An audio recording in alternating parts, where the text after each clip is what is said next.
Setiap tahun rasanya uang kita makin tak bernilai. Dulu 1.000 bisa beli mie goreng lengkap dengan telur, sekarang 1.000 bahkan tak cukup buat parkir. Itulah realitas pahit bernama inflasi, naiknya harga barang dan jasa dari waktu ke waktu, yang perlahan-lahan menggerogoti daya beli kita.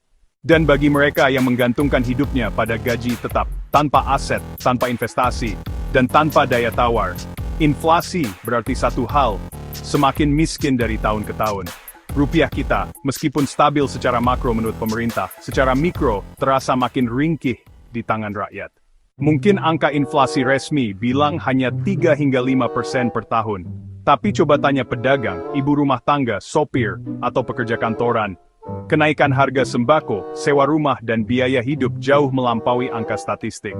Bahkan ketika gaji naik, kebutuhan naik lebih cepat.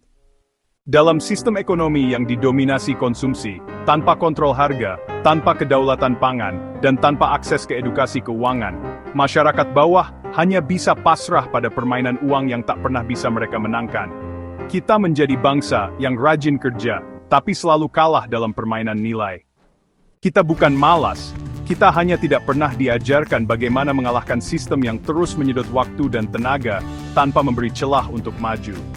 Dan selama kita hanya menyimpan uang dalam bentuk rupiah tanpa konversi nilai, entah ke emas, aset produktif, atau investasi, kita akan terus melihat uang kita menguap seperti uap panas di siang bolong.